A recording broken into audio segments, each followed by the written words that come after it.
Veda, if you strike me down, you will never be able to claim the life insurance policy. Hey kids, welcome back to the channel. I'm Uncle Frank. Hope that you are having a great day. And earlier today, the Splatoon card arrived. I ordered a Splatoon card from eBay, and yeah, there is a Splatoon TCG, and yeah, I am slightly upset that it's only available in Japan, and all that is just slightly depressing, because I do kind of like Splatoon. I haven't played it in a while, but I'm not here to talk about the Splatoon TCG specifically. I can't even read the card. Instead, I'm here to talk about card backs. Card backs in general. You see, looking at the Splatoon card back got me thinking, what goes into making a good and interesting card back? You see, when it comes to TCGs, let's put that over there for now, a lot of people don't tend to think about the back of the cards. And for good reason. 99% of the time, your cards are in sleeves, and you're not going to see the card back most of the time if you're at all playing with them. And the design on the back of your cards tends to be easily overlooked, but at the same time, it can be a very important part of the overall feel and aesthetics of the game for a few different reasons. One, obviously, the unique card back helps to set the game aside from any other game, just at a quick casual glance, but it can also help set the kind of aesthetic tone the game has going on. And after giving it some thought and looking at the Splatoon card and thinking, it's a neat card design back, and it is what I presume is the Splatoon logo with a little ink splot, kind of only barely visible there, to emphasize that Splatoon is a game about splattering ink, and I presume that the card game is in some way meant to emulate that. I actually don't know. I've never played it, haven't been able to track down the rules online as far as I can tell. In fact, it's very difficult to even find a gallery of the cards. So, again, we're not here to talk about Splatoon. I can be angry about that another day. Instead, I want to talk about just a handful of examples of card backs for various TCGs. I went around, scrounged up, and give my thoughts on them and my thoughts in general on a car going past. My thoughts on what makes for a good card back. And I'm going to go...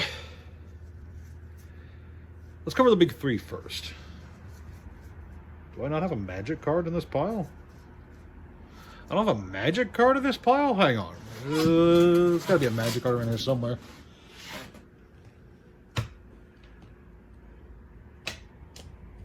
Yeah, sure, it'll work. I'm back.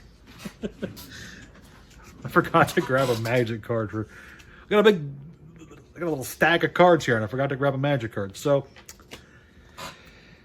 a lot of people are going to be familiar with the Magic card back. It was designed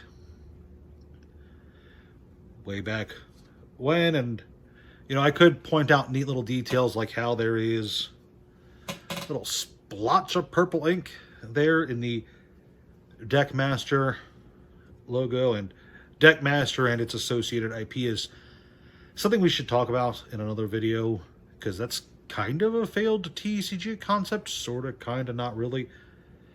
But I'm getting off track. This is about card backs in general. The Magic card back is a great example of what I think a standalone card game should do with the card back. It should have a card back that sets the theme and tone of the game. On the Magic card back, for instance, this is a game that was created about dueling wizards with their spells and the creatures they summon. So it kind of resembles a dusty old tome. In the very center, you can see the 5 gemstones correlating to the 5 colors of magic. And the rest of the card back gives this nice old, like, leather-bound tome look to it, which really helps set Magic up as a fantasy magical card game. I will discuss Deckmaster in a future video. If we look at, where are they? Pokemon. In my opinion, Pokemon is a great example of a licensed card game, because like it or not, the Pokemon card game is a licensed TCG in all but like the purest aspect. It is based on an existing IP. It is used in conjunction with that existing IP to sell product. It's a whole thing, but my point is the Pokemon TCG card back is simple. It gives the name twice for some reason, as well as the very easily identified Pokeball, which is slightly cracked and swirling in a little energy vortex. As far as I'm aware, this card back has not changed. The Japanese card back is slightly different. And then we get to Yu-Gi-Oh! The Yu-Gi-Oh! Card back, which, for those of you who don't know, Yu-Gi-Oh! Was the Duel Monsters card game that Yu-Gi-Oh! Is based off of, was itself based off of Magic the Gathering. And you can kind of see that influence on the card back for the Yu-Gi-Oh! Cards. And I've heard a few different explanations for what exactly is going on here with this swirling darkness on the card back. I've heard people say that this is a direct reference to the Magic card back, where it's been distorted by some crazy force. And I've heard people say that this is supposed to symbolize a portal to the dual dimension, where you summon your monsters from, like this crazy boy Yurubi. Either way, I think it's a simple, if effective, card back, mostly because of how nostalgic it is. Everyone recognizes the Yu-Gi-Oh! Card back. It's one of the most iconic in the industry. Everybody knows this is a Yu-Gi-Oh! Card back. The little logo in the corner, like in today's world, if you saw a card like this with the logo in the corner, it would seem kind of odd. But for Yu-Gi-Oh!, because it was so early on and has stuck around for so long, you just kind of don't think about it. But that's kind of a weird logo placement, and Konami up in the corner there too. But besides those, we have a few other examples of both. Oh, that's really shiny. Do that again. Caught it on the camera for a split second. This Force of Will card was really shiny. We've got several examples of cards for both licensed and original properties. So I think some of them do it really good and others don't. So for example, the Mega Man card game by Decipher is just the Mega Man logo with a nice digital background slapped underneath. And I think, despite... I'll get my biases out of the way here quick, okay? I love the Mega Man card game. You guys might not know this, but this is one of my favorite dead TCGs. But even with that bias, I can't honestly say this is such a great card back. It does obviously just give you the logo so you know exactly what it is, and it does stand out. I mean, it's easily one of the most shocking in this little lineup. Like, it's bright blue, everyone can see it right away. But I don't know, at the same time, it just kind of feels like it almost has a generic feel to it. And I attribute that to it just kind of overall borrowing the aesthetics of the Mega Man Battle Network concepts, but still, I feel like more effort could have been put into this logo. But it does stand out, and that itself is a bonus if you're looking at card games as a whole. Something that stands out like this with that, again, that bright blue can be nice. We've got the Naruto card game, which is just the Naruto logo with a swirling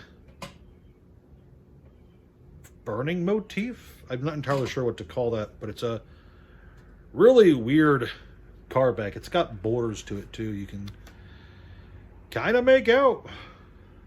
I don't know. Shonen Jump's Naruto collectible card game. This is something that I should probably get around to discussing at some point in the future, shouldn't I? But yeah, this is another one that you can instantly recognize what it is at a quick glance. I mean, you can see that that's Naruto no matter how far away you are. And that's what I think is pretty important in a licensed card game. For a licensed card game, I think it's very important that you can instantly tell at a glance what it's supposed to be. So we have 3 more examples of licensed card games right here. We've got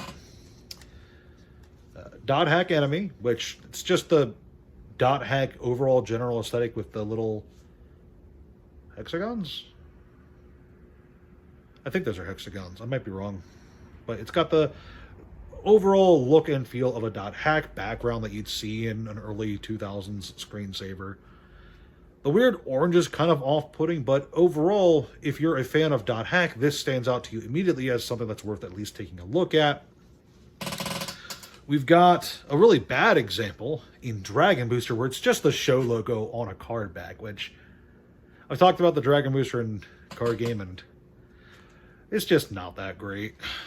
And then we've got, in my opinion, one of the worst, Star Wars Unlimited. And yeah, I know all 47 Star Wars Unlimited fans are already in the comment section getting ready to hunt me down for dishing even more dirt on this card game. But this is just a really... It almost feels lazy as a background for a card game. And I know there's been plenty of Star Wars card games. Not all of them have had amazing backgrounds, but this one feels like the worst to me. It's just the logo and the name with... I'm not even entirely sure what that little bright light down there is supposed to be a planet. There's a... Like, come on. There's a shooting star and a vague light at the bottom of the card. Otherwise, it looks just like... It just really looks lazy, is what I'm trying to say. Don't want to linger on that too much. We got this. You guys know what this is? It's a weird card game that I should talk about at some point. I'm not even sure. It doesn't have the logo, so I'm not going to like say anything about it. But this is the card back. That's the card front, the card proper. And I think the art and the design of the card back is not what stands out most about this card. It's the size of it. It's much larger, much longer, taller than a normal trading card. So this is a weird example of a standalone card game, not using necessarily its art or its logo to stand out, but the size of the card itself to make a little bit of a difference. Then we have 2 more examples. Force of Will. And I think this is Vampire the Masquerade, or Jihad as it might have been called. I could be wrong. It's been a while since I've looked at this card game. But this one I don't like all that much because it's just the logo, and it's just a stylized logo. If you don't know what this card game is, looking at the back's not going to help you. Looking at the front doesn't help you all that much either. There's not like there's a name of the card game here. Let's talk about the Force of Will one, though. The Force of Will, much like Magic, Yu-Gi-Oh, or Flesh and Blood. I didn't talk about Flesh and Blood. Let's talk about Force of Will first. Okay, it's got a really nice etched pseudo foil design on the back of the card, which I can only imagine makes this slightly more expensive to produce, but it also stands out really well without being kind of obnoxious. You know, it's got that nice little magic sigil on the back, which tells you that this, like Magic the Gathering, is a magical fantasy card game. But the nice, almost geometric design is sort of eye-catching if you don't glance over it at first. Because, you know, when you're looking at it like in the background, it's just kind of like a black rectangle. But upon second glance, it does have that nice pseudo-foil design to it, which does help it stand out. Let me see if I can find a Force of Will, Flesh and Blood card, sorry. Any Flesh and Blood cards over here? I do! Flesh and Blood card on the desk. So Flesh and Blood is another standalone card game, which has its own world building and lore attached to it. And if you look at the back of the card back, you can see that there's all kinds of interesting designs and decals surrounding the logo itself, including some small sigils on that little ring there, which are supposed to represent various aspects of the game's existing world. And there's talk online for what each of these designs around the card back symbolize, the different regions of Wraith, for instance, which is all well and good, but I think personally it just helps it stand out. Maybe not more than Magic the Gathering, But there is a lot of eye-catching detail here, which I think is really cool. Now, what was the point of all that? What was the point of me talking about all those... This chair's really squeaky today. What was the point of talking about all those card backs? It's to put in mind the idea that when you're...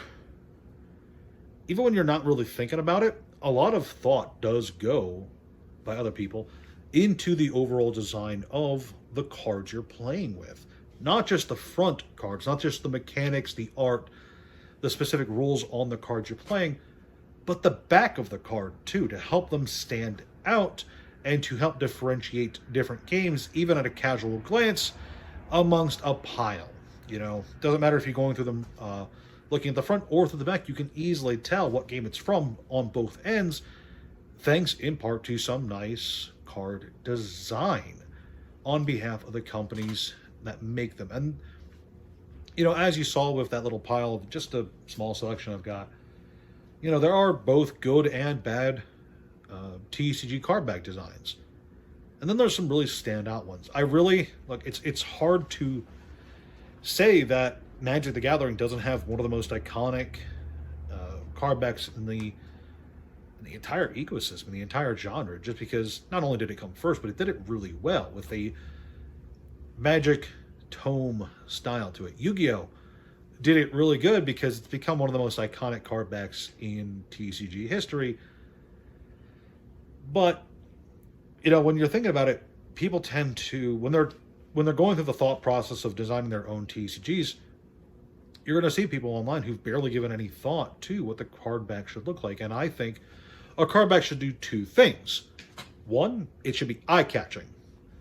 Magic, Yu-Gi-Oh!, Pokemon, Flesh and Blood, Mega Man, what do those all have in common? They're all eye-catching. They all stick out like a fucking sore thumb in a lineup, and it draws your eye to them.